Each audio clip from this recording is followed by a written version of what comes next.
Hello students, welcome to my channel study with hello Suman. तो आज की इस वीडियो में हम लोग सॉल्व करने वाले हैं। आप लोग देख रहे होंगे कि आपके सामने है चैप्टर 6। इसका नाम है औसत यानी कि एवरेज। ठीक है। तो इस वीडियो से हम लोग क्या कर रहे हैं, पार्ट बाय पार्ट हम लोग क्या कर रहे हैं, स्टार्ट कर रहे हैं नवीन अंक गणित का एवरेज वाला चैप्टर को। ठीक है, बहुत ही डिटेल से हम लोग कवर करने वाले हैं। इसका एक भी क्वेश्चन मैं आप लोगों को मिस नहीं करवाऊंगा। तो आप लोग कंटिन्यू वीडियो को देखते रहिएगा। और काफ़ी टाइम के बाद थोड़ा सा टाइम लग गया, मैं कंटिन्यू नहीं रह पा रहा था, तो उसके लिए सॉरी। और सबसे पहले हम लोग इसका इंट्रोडक्शन पार्ट को देखेंगे और इंट्रोडक्शन के साथ ही साथ हम लोग क्या करेंगे, एग्जाम्पल क्वेश्चन को कवर करेंगे। देखिए, एग्जाम्पल क्वेश्चन करने का फायदा ये होता है ना कि एग्जाम्पल को करते करते आपका मैं बेसिक जो आपका फॉर्मूलाज है, बेसिक जो आपका आइडिया है, बेसिक जो इसका थ्योरी है, उस चीज़ को मैं उसी टाइप से मैं आपको क्या करवा देता हूँ, कवर करा देता हूँ। ठीक है। तो आप लोग इस वीडियो को मिस नहीं कीजिएगा, आप लोग कंटिन्यू इस वीडियो को देखिएगा। ठीक है, आप लोगों को मजा आएगा, आप लोगों को कुछ ना कुछ सीखने के लिए मिलेगा। तो स्टूडेंट्स, चलिए इस वीडियो को बिना टाइम वेस्ट करते हुए फटाफट से हम लोग स्टार्ट कर लेते हैं और हम लोग सॉल्व करते हैं एग्जाम्पल नंबर 1 से। और उसी से आपको मैं क्या करूंगा, फॉर्मूला और थ्योरी का कंसेप्ट को भी बताता हुआ चलूंगा। ठीक है। तो देखिए, एग्जाम्पल नंबर 1 से हम लोग क्या कर रहे हैं, स्टार्ट कर रहे हैं चैप्टर 6 से। इंट्रोडक्शन पार्ट 1 से हम लोग क्या कर रहे हैं, इसको स्टार्ट कर रहे हैं। ठीक है, चलिए। तो चैप्टर है आपका औसत। तो सबसे पहला क्वेश्चन है, प्रथम 50 प्राकृतिक संख्याओं का औसत कितना होता है। औसत का मतलब होता है आपका एवरेज। तो चलिए, इसी से हम लोग क्या करेंगे, एक बेसिक कंसेप्ट निकालेंगे कि प्राकृतिक संख्याओं का औसत, औसत मतलब क्या होता है, एवरेज होता है। और आपको 50 प्राकृतिक संख्या बोला गया है। ठीक है। तो प्राकृतिक संख्या जो होता है वो क्या होता है, 1 2 3 4, ऐसा करते करते आपको 50 60 आपको एन तक अगर बोला जाएगा। ठीक है, ये बेसिक में यहाँ पे आपको कंसेप्ट भी दे रहा हूं। अगर आपको एन तक बोला जाएगा तो इसके लिए हम लोग फॉर्मूला लगाते हैं 1/2 एन प्लस 1।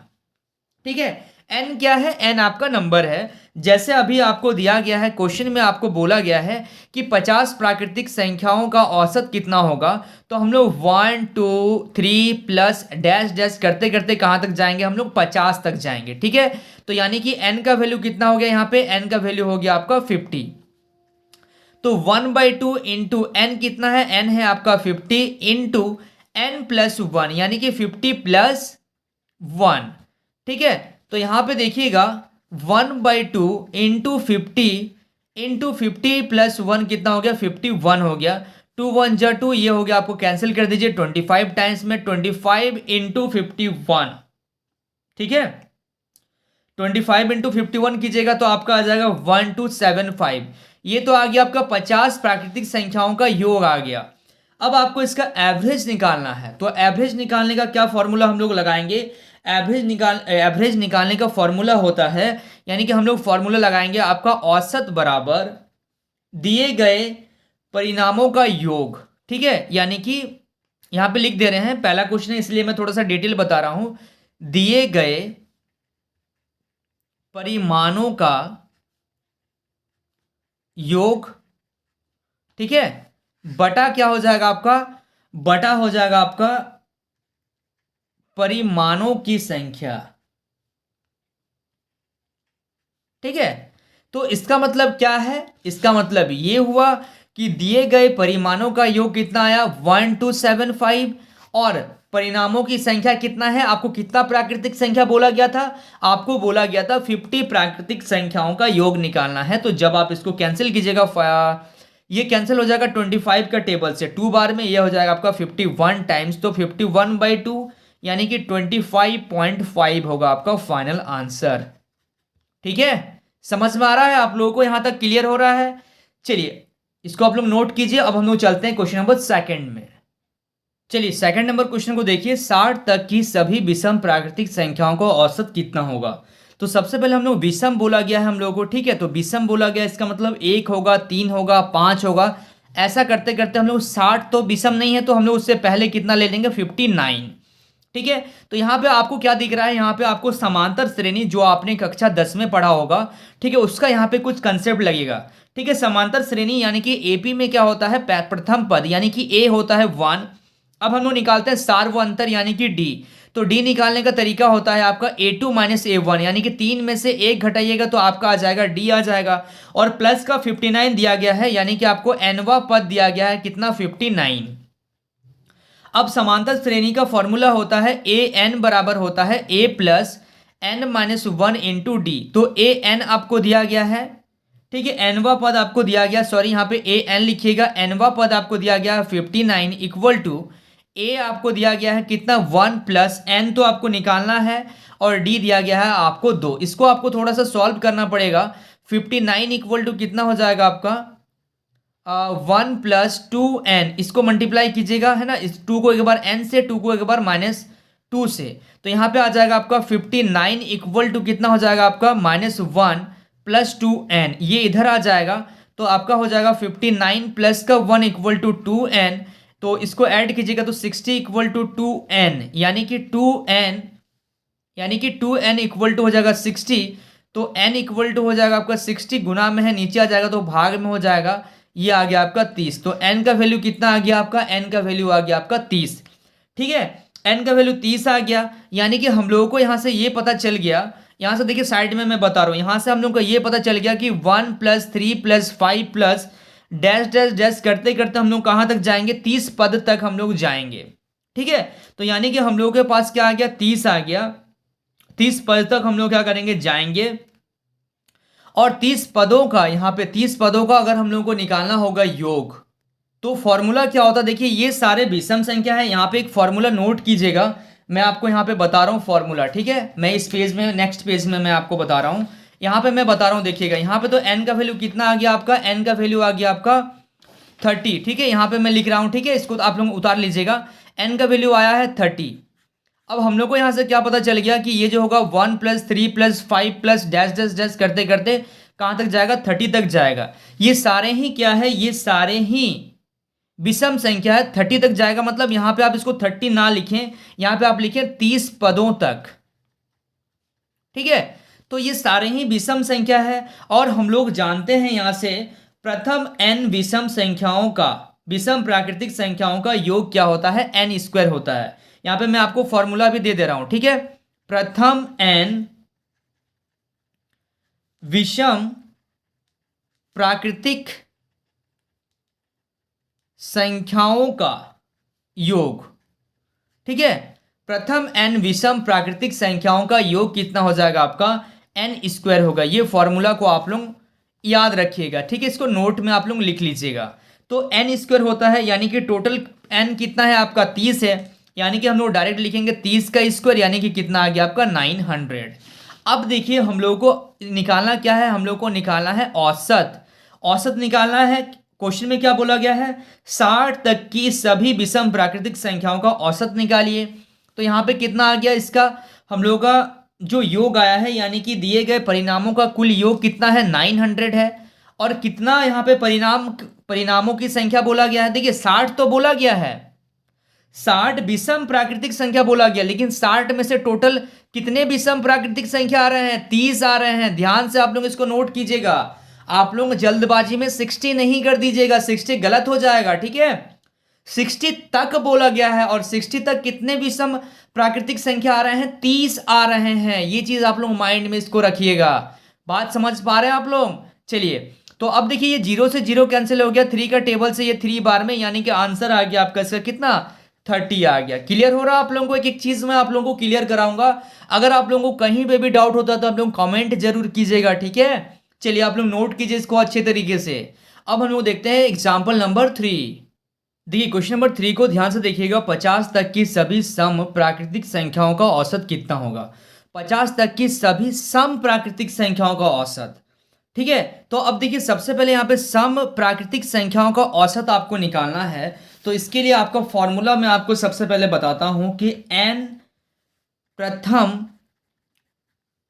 n सम प्राकृतिक संख्याओं का योग, ठीक है, प्रथम n सम प्राकृतिक संख्याओं का योग कितना होता है। तो प्रथम n सम प्राकृतिक संख्या, यानी कि सम संख्या मतलब क्या, 2 प्लस 4 प्लस 6, ऐसा करते करते आपको 2n तक जाएगा। तो ये कितना हो जाएगा, n प्लस 1, ठीक है, n प्लस 1 हो जाएगा, ठीक है। समझ में आ रहा आप लोगों को। तो ये मैंने पहले ही आपको फॉर्मूला बता दिया ताकि आप लोगों को कोई कंफ्यूजन ना रहे। अब 50 तक की सभी सम प्राकृतिक संख्या का बात कर रहा है, तो यानी कि अगर हम लोग यहाँ से बात करेंगे तो क्या किया जाएगा, 2 + 4 + 6 प्लस डैश डैश डैश आपका कितना तक जाएगा, प्लस का 50 तक जाएगा। ठीक है, अब हम लोग यहाँ से अगर क्या करें, यहाँ से हम लोग 2 कॉमन निकाल दें, तो 2 कॉमन निकालेंगे तो 1 + 2 + 3 + 4 प्लस डैश डैश डैश आपका कहाँ तक जाएगा, 25 तक आपका जाएगा। अब यहाँ पे हम लोग फॉर्मूला क्या लगाएंगे, यहाँ पे हम लोग फॉर्मूला लगा सकते हैं आपका कौन सा, प्राकृतिक संख्याओं का योग। ठीक है, यहाँ पे हम लोग फॉर्मूला लगाएंगे प्राकृतिक संख्याओं का योग। तो प्राकृतिक संख्याओं का योग का फॉर्मूला होता है आपका 1/2 n + 1। यही फॉर्मूला होता है ना, 1/2 n + 1। तो पहले से 2 है इंटू n का वैल्यू कितना है, n का वैल्यू है आपका 25 इंटू 25 + 1 हो जाएगा आपका 26/2। 2 से 2 कैंसिल हो गया, यानी कि आपका आ गया 25 इंटू, ये फॉर्मूला है ना, 25 इंटू 26। तो आपका फॉर्मूला मतलब जो आपका नंबर आ गया 25 इंटू 26 आ गया। इसको मल्टीप्लाई हम लोग देखिए अगर नहीं करेंगे तो ज़्यादा बेहतर होगा। ठीक है, क्यों नहीं करेंगे हम लोग, ये चीज़ देखिए, ये हम लोग का आ गया कितना, n प्राकृतिक संख्याओं का योग, यानी कि 50 सम प्राकृतिक संख्याओं का योग हम लोग के पास इतना आ गया। अब हम लोग को निकालना क्या है, इसका औसत निकालना है। कितना का क्वेश्चन में क्या बोला गया है, 50 तक की सभी सम प्राकृतिक संख्या। तो 50 तक की सभी सम प्राकृतिक संख्या यानी कि कितना आ रहा है, n का वैल्यू, n कितना आ रहा है, 25 आ रहा है। तो कितना से आपको डिवाइड करना है, आपको डिवाइड करना है 25 से। तो 25 से ये डिवाइड हो गया, यानी कि आपका आंसर कितना आ गया, 26 आ गया। बात समझ में आ रहा आप लोगों को, यहाँ तक क्लियर हो रहा ना। चलिए आप लोग इसको क्या कीजिएगा, नोट कीजिएगा। ठीक है, अगर कहीं पे भी डाउट होता है तो कमेंट करके ज़रूर बताइएगा। ठीक है, पूरा कोशिश है मेरा कि आप लोगों को मैं एक ही चीज़ पूरा डिटेल से बताऊं। वीडियो पसंद आए तो वीडियो को लाइक कीजिएगा, अगर चैनल पे नए हैं तो चैनल को सब्सक्राइब कीजिए और अपने दोस्तों के साथ जरूर शेयर कीजिए। ठीक है, चलिए अब देखते हैं हम लोग क्वेश्चन नंबर 4 को। देखिए क्वेश्चन नंबर 4 बहुत इजी क्वेश्चन है। क्या बोला जा रहा है क्वेश्चन नंबर 4 में, ABC की आयु क्रमशः 32 वर्ष, 36 वर्ष और 46 वर्ष है, तो इनकी औसत आयु कितनी होगी ये आपको बताना है। तो सबसे पहले अगर हम लोग बात करते हैं कि A, B तथा C की आयु का योग, ठीक है, इनका योग कितना होगा, 32 + 36 + 46। तो इसका जब आप इसको ऐड करेंगे तो कितना होगा, 114 वर्ष होगा। ठीक है, अब इसका क्या निकालना है, आपको इसका औसत निकालना है। तो औसत बराबर क्या होता है, औसत बराबर होता है आपका परिणामों का योग। ठीक है, और बटा कितना होता है, आपको कितना चीज आपको दिया गया है, आपको दिया गया है 3 चीज ABC, यानी कि परिणामों की संख्या। ठीक है, तो परिणाम आपका ABC है, ये 3 चीज है, तो 3 से आपको क्या कर देना है, इसको डिवाइड कर देना है। ठीक है, तो जब आप इसको 3 से डिवाइड कीजिएगा तो कितना आ जाएगा आपका, 38 वर्ष आपका हो जाएगा फाइनल आंसर। ठीक है, चलिए अब हम लोग सॉल्व करेंगे क्वेश्चन नंबर 5 को। चलिए आप लोग इसको नोट कर लीजिए। देखिए क्वेश्चन नंबर 5 को ध्यान से देखिए, हालांकि इस टाइप का क्वेश्चन एग्जाम में नहीं आता है, बट सीरियल में आ रहा है, आप लोगों को कराना जरूरी है। ठीक है, यदि कक्षा के 31 छात्रों का औसत भार कितना है, 30 किलोग्राम है। 31 छात्रों का जो औसत भार है वो 30 किलोग्राम है। देखिए क्वेश्चन को हम लोग तोड़ तोड़ के करते हैं। 31 छात्रों का औसत भार है 30 किलोग्राम, तो यहां पर हम लोग क्या लिखेंगे, 31 छात्रों का कुल भार। तो 31 छात्रों का कुल भार कितना हो जाएगा आपका, 30 × 31 किलोग्राम, यानी कि हो जाएगा आपका 930 किलोग्राम। ठीक है, चलिए अब हम लोग को क्या बोला गया है, यदि अध्यापिका का भार भी सम्मिलित कर दिया जाए तो औसत भार में 500 ग्राम की वृद्धि होती है। ठीक है, तो चलिए 31 छात्र हैं और इसमें क्या कर रहे हैं, अध्यापक का भार को भी हम लोग क्या कर रहे हैं, जोड़ दे रहे हैं। तो 500 ग्राम की वृद्धि होती है, यानी कि किलोग्राम में है तो हम लोग लिखेंगे 0.5। ठीक है, सॉरी कितना है आपका, औसत का बात किया जा रहा है ना, का यहां पे मैं लिख दे रहा हूं औसत भार। औसत भार कितना था आपका, 31 छात्रों का 30 था, उसमें क्या हो रहा है, 500 ग्राम की वृद्धि हो रही है, और ये सारा चीज किलोग्राम में है, तो हम लोग लिखेंगे आपका 30.5 किलोग्राम। ठीक है, अब आगे देखते हैं। तो औसत भार जो होता है 500 ग्राम की वृद्धि होती है, तो अध्यापक का भार ज्ञात कीजिए। तो अध्यापक का भार क्या हो जाएगा, ध्यान से आप लोग देखिएगा। यहाँ पे हम लोग क्या लिखेंगे, अब देखिए। तो यहाँ पे टोटल हम लोग निकालते हैं कि 31 छात्र था और आपका एक अध्यापक हो गया। ठीक है, तो यानी कि हम लोग इसका औसत निकाले थे, अब हम लोग कुल भार निकालते हैं। तो यहाँ पे आपको कितना हो जाएगा, 31 छात्र है और आपका क्या है, अध्यापक है। तो 31 छात्र का आपका कितना आ रहा था, 31 छात्र का आ जा रहा था आपका औसत भार आ जा रहा था 30 किलो, 30.5 किलो, 30.0 किलोग्राम।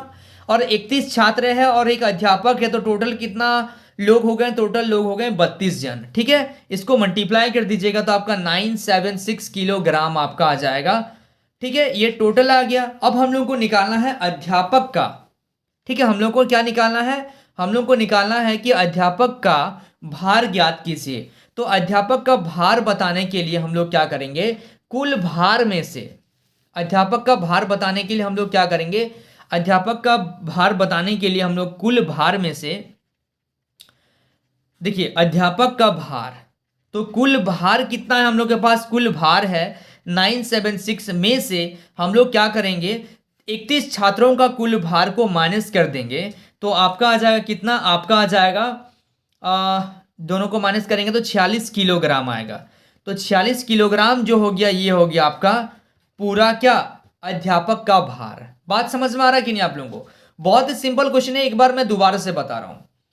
31 छात्रों का कुल भार आपको दिया गया है। 31 छात्र को और अध्यापक को अगर मैं जोड़ देता हूं तो उसका औसत भार में 500 ग्राम का वृद्धि होता है, उसको मैंने किलोग्राम में लिख के यहां पे मैंने रख दिया। अब ये था 31 छात्र और अध्यापक का औसत भार। हम लोगों को निकालना है 31 छात्र और अध्यापक का कुल भार हम लोगों को निकालना है। तो कुल भार निकालने के लिए हम लोग क्या करेंगे, 30 छात्र को यानी कि 30.5 को मल्टीप्लाई कर देंगे कितना से, 32 से हम लोग क्या कर देंगे, मल्टीप्लाई कर देंगे, क्योंकि 31 छात्र और एक अध्यापक दोनों को मिला देंगे तो कितना हो जाएगा, 32 हो जाएगा। ठीक है, तो इन दोनों को जब आप मल्टीप्लाई करेंगे तो कितना आ जाएगा, 976 किलोग्राम आ जाएगा। ठीक है, तो अध्यापक का भार कितना हो जाएगा, आपका अध्यापक का भार हो जाएगा 976 माइनस 930, यानी कि इन दोनों को जब आप माइनस करेंगे, तो इन दोनों को जब आप माइनस कर रहे हैं तो आपका कितना आ जा रहा है, 46 किलोग्राम आपका आंसर आ रहा है। ठीक है, आई होप आप लोगों को समझ में आ गया होगा। देखिए एक एक वीडियो में हम लोग क्या करेंगे, एक वीडियो में हम लोग 5 क्वेश्चन को कवर करेंगे। ठीक है, आप लोग आराम से देखिएगा। ठीक है, और आप लोग देखिए अगर कभी वीडियो अगर नहीं आ रहा है तो कमेंट तो आप लोग करते हैं, लेकिन आप लोग पहले का भी वीडियो सबको देखिए। नवीन अंक गणित का अगर आप मेरे चैनल पे जाएंगे तो आपको प्रॉपर तरीके से पूरा प्लेलिस्ट बना हुआ है, 1 चैप्टर से लेके पूरा 5 चैप्टर तक का पूरा कंप्लीट सॉल्यूशन मैं डाल चुका हूं। ठीक है, कुछ कुछ क्वेश्चन हो सकता है कि मैंने नहीं कवर कराया है, बट मैं करवाऊंगा आगे चल के, आप लोगों को पूरा क्लियर करवाऊंगा। आप लोग उसको मैनेज कीजिएगा, आप लोग उसको अच्छे से पढ़िएगा। ठीक है, कहीं डाउट होता है तो आप लोग प्लीज़ कमेंट करके बताइए। और ये वीडियो कैसा लग रहा है जरूर कमेंट कीजिए, और कहाँ से आप देख रहे हैं इस वीडियो को आप प्लीज़ वो भी कमेंट करें, ताकि मुझे पता चले कि मेरा वीडियो कहाँ तक जा रहा है, आप लोगों तक पहुँच रहा है या नहीं पहुँच रहा है। ठीक है, और इस चीज़ से मुझे बहुत खुशी होती है कि जब आप लोग कमेंट करते हैं तो मुझे बहुत अच्छा लगता है। और इसी कारण से मैं क्या करता हूँ कि आप लोगों को बोलता हूँ कि आप कमेंट करो, जितना ज़्यादा कमेंट करोगे हम लोगों को उतना ही ज़्यादा मोटिवेशन मिलेगा, ताकि मैं आप लोगों को जल्द से जल्द वीडियो ज़्यादा से ज़्यादा मैं आप लोगों को प्रोवाइड करा सकूँ। ठीक है, आई होप आप लोगों को ये सारा चीज़ समझ में आ गया होगा। चलिए मिलते हैं नेक्स्ट वीडियो में, तब तक के लिए बाय।